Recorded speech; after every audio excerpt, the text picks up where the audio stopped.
नमस्कार दोस्तों, मैं डॉक्टर स्वप्निल सागर जैन निरामय होम्योपैथी के अपने इस YouTube चैनल पर आप सभी का बहुत बहुत स्वागत करता हूं। दोस्तों, डायबिटीज़ एक ऐसी बीमारी है जो दिन प्रतिदिन भारत के लोगों में बढ़ती चली जा रही है। छोटी से छोटी उम्र और बड़ी से बड़ी उम्र में ये बीमारी आजकल लोगों को परेशान करने लगी है। पहले जिस बीमारी को 50-55 वर्ष से ऊपर की बीमारी समझा जाता था, आजकल 25-30 वर्ष के युवाओं में भी डायबिटीज़ के जो सिम्टम्स हैं वो देखने को मिलने लगे हैं और उनकी डायबिटीज़ की गोलियां चालू हो जाती हैं। तो अब डायबिटीज़ एक ऐसी बीमारी है जिसमें हमारी बॉडी में इंसुलिन जो एक हार्मोन होता है उसका इम्बैलेंस हो जाता है। वो या तो काम करना बंद कर देता है या उसका फॉर्मेशन होना ही बंद हो जाता है। तो इस कंडीशन को डायबिटीज़ कहा जाता है। होम्योपैथी में डायबिटीज़ के लिए बहुत सारी दवाएं उपलब्ध हैं जो कि पेशेंट के सिम्टम्स के आधार पर दी जाती हैं। तो समय समय पर मैं आपको उन दवाओं के बारे में जानकारी देता रहता हूं कि किस सिम्टम के बेसिस पे हमें डायबिटीज़ के किस पेशेंट को कौन सी मेडिसिन देनी चाहिए। आज इस वीडियो में मैं आपसे बात करने वाला हूँ एक प्रोडक्ट के बारे में। बहुत सारे लोग हैं जो इस प्रोडक्ट का यूज़ कर रहे हैं इस समय भारत में, और उनके बहुत सारे सवाल हैं। बहुत सारे लोग हैं जो मुझे इस प्रोडक्ट के बारे में कमेंट करते रहते हैं, मुझसे जानकारी लेना चाहते हैं। तो मैं आज इस प्रोडक्ट के बारे में ही इस वीडियो में आपको बताने वाला हूं, और वो प्रोडक्ट है दोस्तों डाइबोनिल। ये SBL कंपनी का एक प्रोडक्ट होता है, डाइबोनिल टैबलेट के नाम से आता है। ये डाइबोनिल ये डायबिटीज़ के लिए यूज़ की जाती हैं ये टैबलेट्स, और बहुत सारे लोग हैं जो इसका यूज़ कर रहे हैं वर्तमान समय में।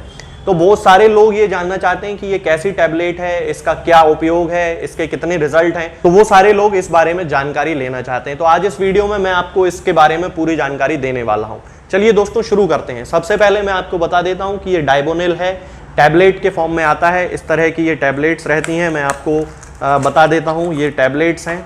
ये टैबलेट्स होती हैं जो कि होम्योपैथी में यूज़ की जाती हैं इस तरह की। इसे डाइबोनिल टैबलेट कहा जाता है। तो ये जो टैबलेट्स होती हैं, सबसे पहले हम इनका कंपोजिशन जान लेते हैं कि आखिर इनमें मिला क्या हुआ है। इसमें मिली हुआ है क्रिटिगस ऑक्सीकेंथा 3x पोटेंसी में, क्यूप्रम आर्सेनिकोसम 6x पोटेंसी में, एसिड फॉस 3x में, साइजीजियम जम्बोलेनम 3x में, सेफेलेंड्रा इंडिका 3x में, जिम्नेमा सिल्वेस्टर 3x में, और यूरेनियम नाइट्रिकम 3x में। ओवरऑल ये जो कंपोजिशन है ये बहुत अच्छा कंपोजिशन है।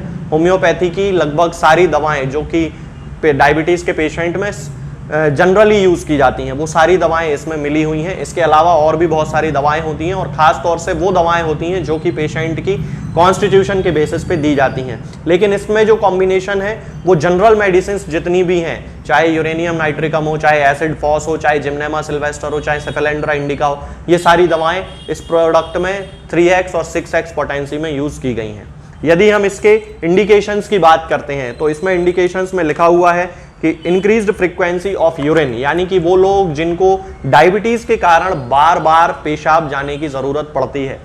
इंक्रीज्ड थर्स्ट, जिनको बहुत ज़्यादा प्यास लगती है। हाइपरग्लाइसीमिया, जिनके ब्लड में शुगर का जो लेवल है वो इंक्रीज्ड हो जाता है, बढ़ जाता है। वीकनेस, यानी कि कमजोरी आ जाती है। और क्रैम्प्स, यानी कि मरोड़ पड़ने लगती है हाथों में, पैरों की पिंडलियों में। ये डायबिटीज़ के खास सिम्टम होते हैं। तो यदि आपने इंडिकेशंस पे ध्यान दिया हो दोस्तों, तो ये जो इंडिकेशंस हैं ये डायबिटीज़ इंसिपिडस और डायबिटीज़ मेलाइटस दोनों को कवर करते हैं। डायबिटीज़ इंसिपिडस और डायबिटीज़ मेलाइटस दो तरह की डायबिटीज़ होती है। डायबिटीज़ मेलाइटस सबसे ज़्यादा कॉमन होती है जो कि बहुत सारे लोगों में देखी जाती है, और डायबिटीज़ इंसिपिडस एक रेयर फॉर्म होता है लेकिन बहुत सारे लोगों में वो भी देखा जाता है, जिसमें पेशेंट को बार बार पेशाब आती है, पॉलीयूरिया जिसे कहा जाता है, उसकी शुगर यूरिन में आने लगती है और ब्लड में भी उसका लेवल जो है वो बढ़ता है। तो इन दोनों कंडीशंस के लिए डाइबोनिल टैबलेट्स में इंडिकेशंस दिए हुए हैं। यदि हम इसके डोज की बात करते हैं तो इसमें लिखा हुआ है 4 tablets 4 to 6 time daily in adults, यानी कि यदि कोई एडल्ट है, 18 वर्ष से ऊपर का कोई व्यक्ति है, तो उसको 4 गोलियां दिन में 6 बार, 4 से 6 बार इस तरह से उसको देना चाहिए। सुबह दोपहर शाम रात भी दे सकते हैं, या फिर इंटरवल को कम करके फ्रीक्वेंसी को बढ़ाया भी जा सकता है। 4 गोलियां एक बार में देना है। और यदि हम चिल्ड्रन के डोज की बात करें तो इस पे लिखा हुआ है half of the adult dose, यानी कि जो एडल्ट का डोज है उसका आधा डोज हमें बच्चों में देना है। तो ये जो इसके हैं ये इसके डोजेज हैं। यदि हम इसके कॉन्ट्रा इंडिकेशन की बात करें तो इस पे कहीं भी कॉन्ट्रा इंडिकेशंस के बारे में नहीं लिखा हुआ है। तो ये तो हो गई इसके बारे में एक जनरल इंफॉर्मेशन। अब यदि हम इसके प्रोडक्ट्स की बात करते हैं कि इसमें जो इनके इंग्रेडिएंट्स हैं, यदि हम इंग्रेडिएंट्स की, इसके कंपोजिशन की बात करते हैं, तो एसिड फॉस पे मैं ऑलरेडी एक वीडियो बना चुका हूं। बहुत अच्छी मेडिसिन है, ना केवल डायबिटीज के लिए बल्कि पेशेंट्स के और दूसरे सिम्टम्स के लिए भी इसका बहुत ज्यादा यूज किया जाता है। क्यूप्रम आर्स डायबिटीज के केसेस में लगभग एक स्पेसिफिक मेडिसिन का काम करती है। क्रिटिकस ऑक्सीकैंथा ना केवल ये डायबिटीज में हेल्प करती है बल्कि हार्ट के लिए, यानी कि दिल की संबंधित जो बीमारियां हैं, दिल की जो समस्याएं हैं, उनके लिए बहुत अच्छी मेडिसिन है।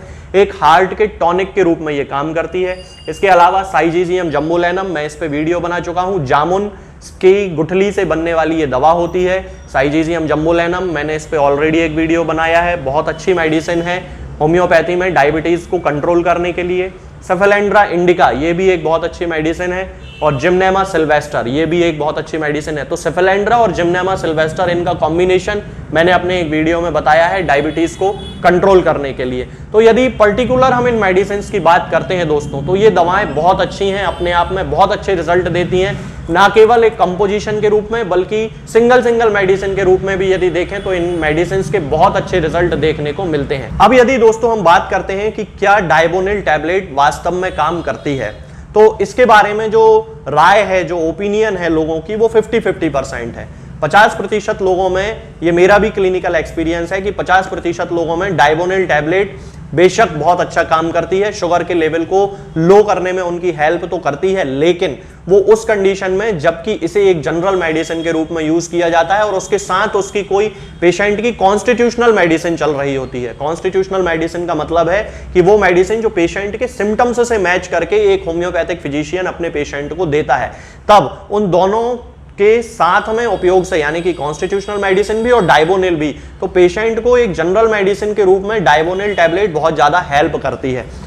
इसके साथ जो 50% जो लोग हैं उनमें डायबोनिल टैबलेट का कोई भी असर देखने को नहीं मिलता है, भले ही उनको कॉन्स्टिट्यूशनल मेडिसिन भी क्यों ना दी जा रही हो। ये एक फैक्ट है जिसे होम्योपैथिक फ्रेटर्निटी को स्वीकार करना पड़ेगा कि डायबिटीज के 50% वे लोग जिनको होम्योपैथिक दवाएं दी जाती हैं, कॉन्स्टिट्यूशनल मेडिसिन देने के साथ साथ जब डायबोनिल का यूज करते हैं तो भी उनके ब्लड शुगर के लेवल में कोई खास बहुत ज्यादा अंतर देखने को नहीं मिलता है। अब यदि हम बात करें दोस्तों कि यदि हम बिना कॉन्स्टिट्यूशनल मेडिसिन के डायबोनिल टैबलेट का यूज करें तो क्या इसके रिजल्ट देखने को मिलते हैं, तो इसका आंसर है कि हाँ, रिजल्ट तो देखने को मिलते हैं। 25-30% लोगों में ये ब्लड शुगर को कम करने का काम करती है, लेकिन बहुत ज्यादा लंबे समय तक ये भी जो है उस पेशेंट की हेल्प नहीं कर पाती है।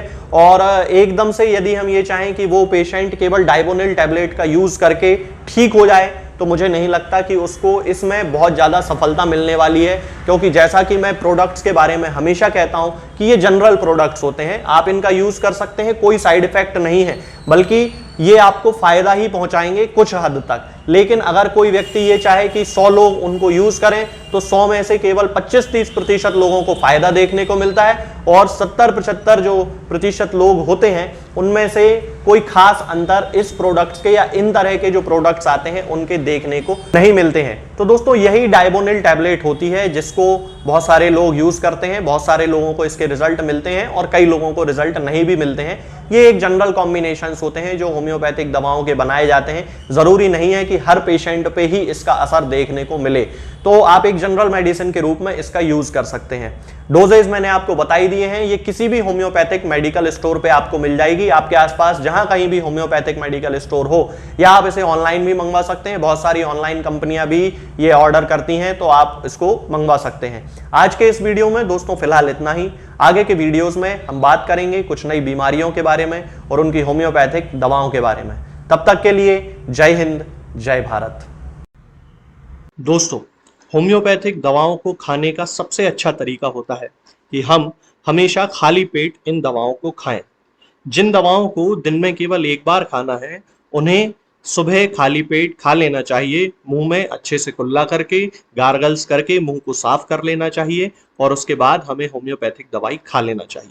जिन दवाओं को दिन में 2 बार या 3 बार या 4 बार खाना होता है, उन दवाओं को खाली पेट खाने का मतलब होता है कि हम उन दवाओं को खाने के लगभग आधे घंटे पहले या फिर 2 से ढाई घंटे बाद ही खाएं, और उस स्थिति में भी हमारे मुंह में किसी भी वस्तु का, किसी भी चीज का स्वाद नहीं होना चाहिए, ना ही हमारे मुंह में किसी भी चीज की गंध होना चाहिए, जिससे कि ये होम्योपैथिक दवाएं हमारे शरीर पर बहुत अच्छे तरीके से काम कर सकती हैं। तो हमें हमेशा ये ध्यान रखना है कि जब भी हम होम्योपैथिक दवा खाएं, हमेशा खाली पेट खाएं और हमारे मुंह में किसी भी चीज का